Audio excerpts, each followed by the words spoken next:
नमस्कार दोस्तों, एक बार फिर से स्वागत है आपका अपने YouTube चैनल डी के फिल्मी तड़का में। बहुत ही दोस्तों का लगातार कमेंट आ रहा है कि हमसे कांटेक्ट कैसे करें। तो इंस्टाग्राम पे सर्च कीजिए डी के फिल्मी तड़का, वहां पर आप हमें फॉलो कीजिए और वहीं से आप मैसेज कर सकते हैं। हमारा फेसबुक पेज भी बन गया है डी के फिल्मी तड़का के नाम से, आप उसे भी फॉलो कर लीजिए। आइए वीडियो को शुरू करते हैं। आज हम जिसके पास प्रैंक कॉल करने चल रहे हैं उनका नाम है संतोष शुक्ला। वो ऐसे उधार वगैरह देते हैं, लेकिन अगर कोई उधार देने में थोड़ा भी देरी करता है तो वो अपने घर का काम करवाते हैं जबरदस्ती गाली गलौज देकर। तो मोदी जी की आवाज़ में उनसे हम बात करेंगे। वीडियो में आप बने रहिए, देखिए ये इंसान कैसा है। घंटी जाने लगा तुरंत।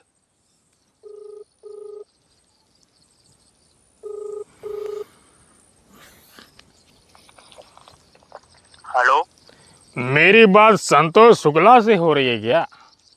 हाँ हम ही बोल रहे हैं, बोलो क्या बात है। मैंने ये सुना है कि आप लोगों को उधार पैसा देते हैं। हाँ, आपको भी लेना है क्या? हमको नहीं लेना है, मेरी बात को सुनिए जी। आप लोगों को उधार पैसा देते हैं, यदि वो इंसान पैसा देने में थोड़ी भी देरी करता है तो तुम उससे अपने घर का खेतों का काम करवाते हो, वो भी जबरदस्ती गाली गलौज देकर। ये कहाँ तक सही है? सुनो, पहले ये बताओ कौन बोल रहे हो और ये सब किसने बताया तुम्हें, बताओ। तुम्हारे बारे में मैं बहुत कुछ जानता हूँ और मैं नरेंद्र मोदी बात कर रहा हूँ। अच्छा, नरेंद्र मोदी? अबे चूतिया बना रहा, हमें चूतिया समझ के रखा है।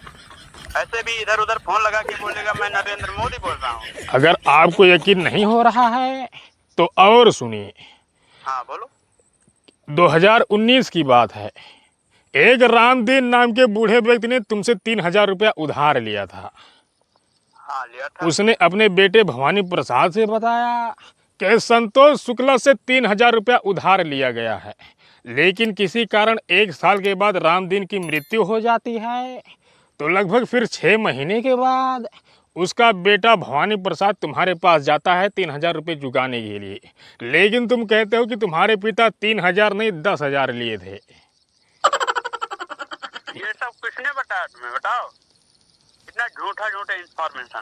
ये सही इन्फॉर्मेशन है। अगर ये गलत बात है तो आप अपने बड़े बेटे का कसम खा के बोलो कि ये सही नहीं गलत बात है।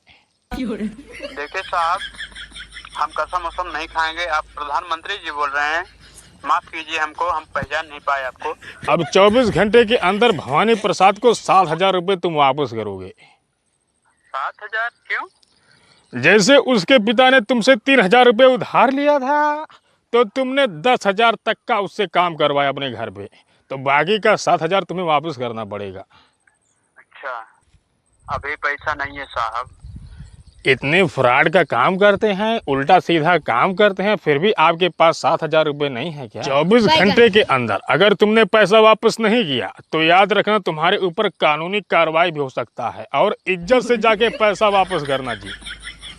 और सुनिए संतोष शुक्ला जी, एक बार की बात है, वही भवानी प्रसाद से तुमने अपने खेतों का कुछ काम करवा, जैसे खाद वाद बोना हो गया। उसके साथ धर्मेश नाम का लड़का गया था और काम करते करते दोपहर को उसको भूख लग गई। वो बोला कि हमें खाना खाने जाने दीजिए, लेकिन उसे तुमने खाना खाने भी नहीं जाने दिया। कहा कि आइए हम तुम्हें समोसा खिलाते हैं, और तुमने सिर्फ 2 समोसे दोपहर में खिलाए थे। 2 समोसे से पेट भरता है क्या? उसके बाद भी जब शाम को तुम हिसाब करने लगे, वो 2 समोसे का भी पैसा काट लिए थे। इतनी घटिया किस्म का काम करते हैं, आपको शर्म नहीं आती है क्या? देखिए साहब, पैसा काट लिए इसलिए कि उधार खिलाए थे ना उन लोग को। लेकिन तुमने वो जब खाना खाने जा रहा था तो तुमने खाना खाने जाने क्यों नहीं दिया था? खाना दिया ना हमने उसको। तो फिर पैसा क्यों काट लिए जी? तो फिर पैसा क्यों काटे? सॉरी सर, अब से नहीं होगा ये। हाँ वो सब तो ठीक है, लेकिन भवानी प्रसाद को 7,000 रुपये वापस करना है 24 घंटे के अंदर, याद रखना जी। देखिए कुछ और टाइम दीजिए साहब, हमारे पास बिल्कुल टाइम। अगर पैसा नहीं है। अब सुनिए, तुम्हारे पास 20 घंटे हैं। सर, तुम्हारे पास 20 घंटे हैं पैसा वापस करने के लिए। ऐसा कैसे? तुम्हारे पास 19 घंटे हैं पैसा वापस करने के लिए। ठीक है साहब।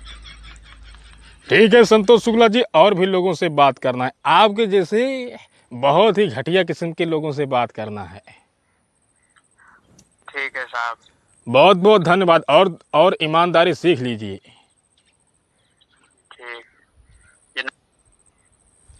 दोस्तों हमें भी थोड़ा डर लगने लगता है कि पता नहीं इंसान कैसा हो, और मतलब कि रिस्क भी रहता है। और आप सबको वीडियो कैसा लगा ज़रूर बताइए, और आप लोग हमें सपोर्ट कीजिए ताकि इन सबसे निपटने का क्षमता हो।